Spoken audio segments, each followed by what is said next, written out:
Hello students, today நம்ம importance of organizational behaviorல part 3 video பார்க்க போகிறோம். இதுக்கு முன்னாடி இருக்கிற வீடியோஸில் part 1 and part 2 importance of organizational behaviorோட ரெண்டு டாபிக் பற்றி கிளியராக எக்ஸ்பிளைன் பண்ணியிருக்கேன். இது importance of OBயோட third heading better decision making.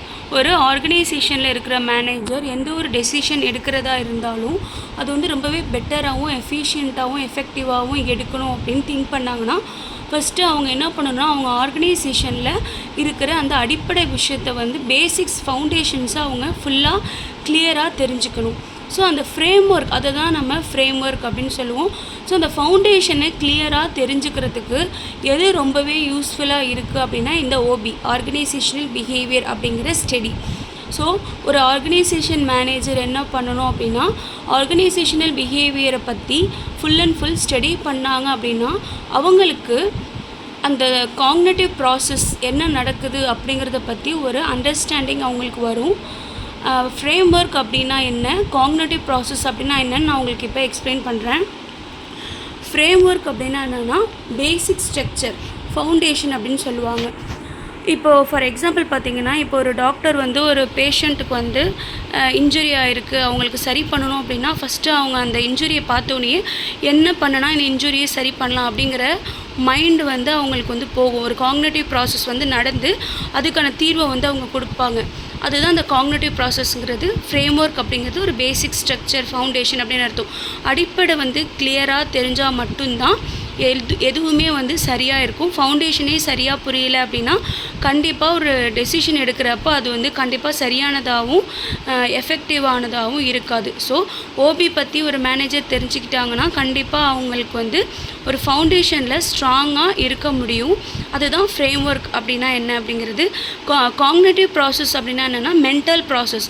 முன்னாடியே சொன்ன மாதிரி மென்டல் ப்ராசஸ்னால் ஒரு விஷயத்தை பார்த்து அவங்க அதை பற்றி எப்படி திங்க் பண்ணுறாங்க, அவங்களோட திங்கிங் வந்து எப்படி இருக்குது, ரொம்பவே வந்து சரியாக இருக்கா, ஸ்மார்ட்டாக இருக்கா, ஒரு விஷயத்தை பார்த்து அவங்க லேர்ன் பண்ணுறது வந்து எந்த அளவுக்கு வந்து ஸ்மார்ட்டாக லேர்ன் பண்ணிக்கிறாங்க, அது எந்த அளவுக்கு அவங்க ரிமெம்பர் பண்ணி ஒரு பிரச்சனையை வந்து அதை யூஸ் பண்ணி காக்னிட்டிவ் ப்ராசஸை யூஸ் பண்ணி எப்படி அதை அவங்க சால்வ் பண்ணுறாங்க அப்படிங்கிறது தான் காக்னிட்டிவ் ப்ராசஸ்க்கான மீனிங். இதுக்கு சிம்பிளாக ஒரு எக்ஸாம்பிள் பார்த்திங்கன்னா ஒரு பசில் இருக்குன்னா அது எவ்வளோ சீக்கிரம் ஒருத்தவங்க சால்வ் பண்ணுறாங்க அப்படிங்கிறது. ஸோ ஒருத்தவங்க வந்து ஒரு பசிலை சால்வ் பண்ணுறாங்க அப்படின்னா அவங்கக்கிட்ட அந்த காக்னிட்டிவ் ப்ராசஸ் வந்து ரொம்பவே சூப்பராக இருக்குது அப்படின்னு நம்ம சொல்லலாம். இது வந்து ஒரு எக்ஸாம்பிள். உங்களுக்கு இது புரிஞ்சிருக்கும் அப்படின்னு நான் இப்போ நம்புகிறேன். காக்னிட்டிவ் ப்ராசஸ் ஃப்ரேம் ஒர்க் அப்படிங்கிறது மீனிங் இது தான்.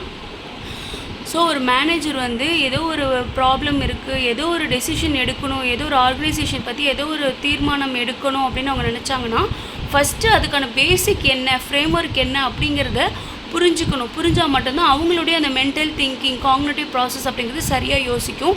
இது எல்லாமே வந்து எதுக்கு ரொம்ப யூஸ்ஃபுல்லாக இருக்கும் அப்படின்னா that influence decision making. So OB ப்ராப்பராக ஒருத்தவங்க ஸ்டடி பண்ணியிருக்காங்க அப்படின்னா அது வந்து ஒரு ஃப்ரேம் ஒர்க்காக இருந்து ஒரு பேசிக் நாலேஜாக இருந்து அவங்களுக்குள்ளே இருக்கிற அந்த மைண்டை வந்து ப்ராசஸ் பண்ணி சரியான ஒரு முடிவை எடுக்க வைக்கிறதுக்கு, டெசிஷனை எடுக்க வைக்கிறதுக்கு ஓபி வந்து ஒரு சூப்பரான ஒரு டூலாக இருக்குது அப்படின்னு சொல்கிறாங்க. அதுதான் better decision making. So OB study பண்ணால் அந்த ஆர்கனைசேஷனில் எடுக்கிற எந்த ஒரு முடிவாக இருந்தாலும் ரொம்பவே பெட்டராக இருக்கும். இதுதான் வந்து இதுக்கான சிம்பிள் மீனிங். இது மூலமா என்ன பண்ணலாம் அப்படின்னா by studying decision making biases and heuristics. So இந்த மாதிரி ஓபி ஸ்டடி பண்ணாலே வந்து எதை மோஸ்ட்லி நம்ம தவிர்க்கலாம் அப்படின்னா பயாசஸை தவிர்க்கலாம். பயாசஸ் அப்படின்னா என்ன, ஹியூரிஸ்டிக்ஸ் அப்படின்னா என்ன அப்படின்னு பார்க்கலாம். பயாசஸ் அப்படின்னா என்னென்னா பார்ஷியாலிட்டி, ஒரு தலைபட்சம் அப்படின்னு சொல்லுவாங்க. ஸோ பயாசஸ் வந்து எப்போ நடக்கும்னா முடிவு வந்து சரியாக எடுக்கலை அப்படின்னா சில பேருக்கு அது வந்து ஒரு தலைபட்சமாக, சில பேருக்கு அது ஃபேவராகவும் சில பேருக்கு அது அன்ஃபேவராகவும் இருக்கும். டெசிஷன் மேக்கிங் வந்து ஒரு சரியாக இருக்காது, இன்எஃபெக்டிவாக இருக்கும். ஸோ நம்ம ஓபி பற்றி ஃபுல் அண்ட் ஃபுல் ஒரு மேனேஜர் ஸ்டடி பண்ணால் முன்னாடியே சொன்ன மாதிரி ஒரு காக்னிட்டிவ் ப்ராசஸ் வந்து சரியாக வேலை செய்யும் அவங்களோட மைண்டில். அப்போ வந்து எல்லாமே சரியாக நடக்கும். அப்போ வந்து நம்ம எதை தடுக்கலாம் அப்படின்னா பயாசஸை தடுக்கலாம். நெக்ஸ்ட்டு ஹியூரிஸ்டிக் அப்படின்னா என்ன அப்படின்னா ப்ராப்ளம் சால்விங் ஸ்கில்.